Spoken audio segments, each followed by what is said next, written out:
Right on the doorstep of the Pakistani capital, Islamabad, lies an area of outstanding natural beauty. One of the country's most unusual and intriguing national parks. Margalla Hills. The forested slopes pump out clean air. The high peaks capture precious rainfall. And the dense undergrowth provides a sanctuary for a dazzling variety of wildlife.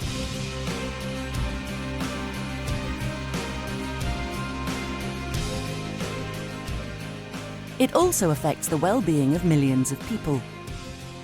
In many important ways, the Margalla Hills National Park is the beating heart of the nation's capital.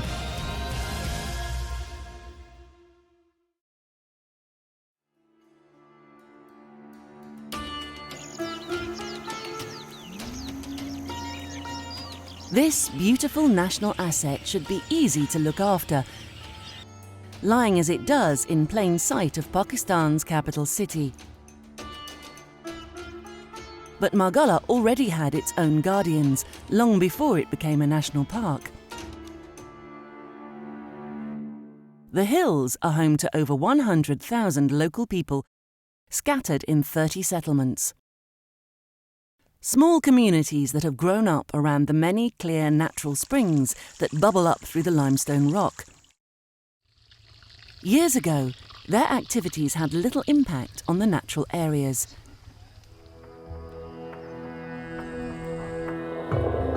But as land values skyrocket in Islamabad and development gobbles up the land outside Margalla, poorer people have moved into these communities, putting a squeeze on the park's resources.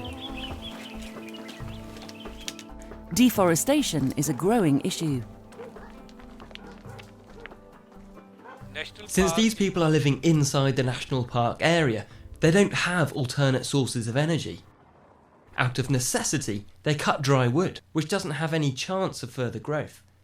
But often, bush is also cut down in times of dire need, especially in winter, when there is continuous rainfall and they have to prepare for a long period of time. We are trying to prevent woodcutting.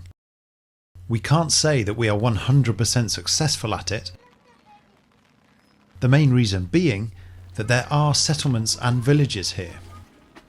There are 100,000 inhabitants here, and they have needs that we cannot neglect. They have to live, and they opt for woodcutting.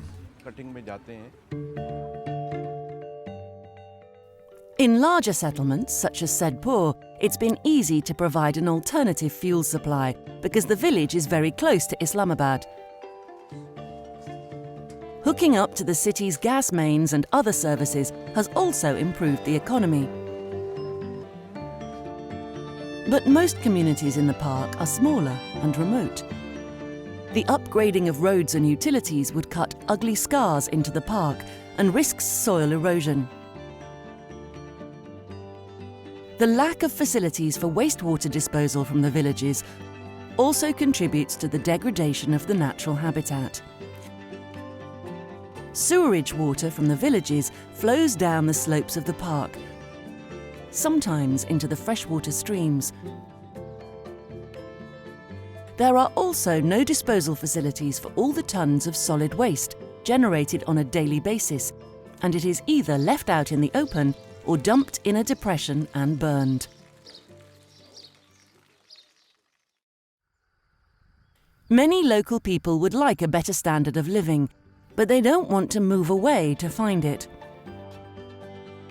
Livestock reared by local communities also contributes to land degradation within the park. Not only are livestock allowed to graze freely, villagers gather fodder for their animals, leaving less and less for the park's wild inhabitants.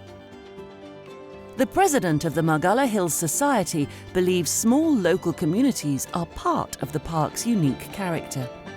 Whatever development you have in mind, it must take care of the local population, you see, and it should be based not on ejecting them, but on keeping them there. The only thing is, we should tell them that you can't build multi-story houses and that kind of thing which do not blend with the environment.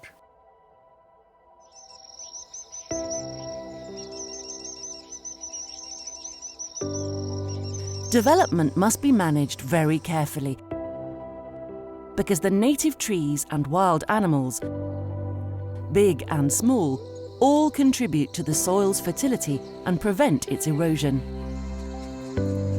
In the long term, it's in local people's interests to take care of the land around them. An owner of a house can protect it better than anyone else. If, by protecting this forest and environment, they can find employment, then surely they will be able to perform. It is also in their interest, because this is their place. To improve employment prospects and awareness, it's vital that local boys and girls are offered an education at least as good as that in Islamabad itself. There should be good education in these areas so that they should realize and understand how they should live in a national park.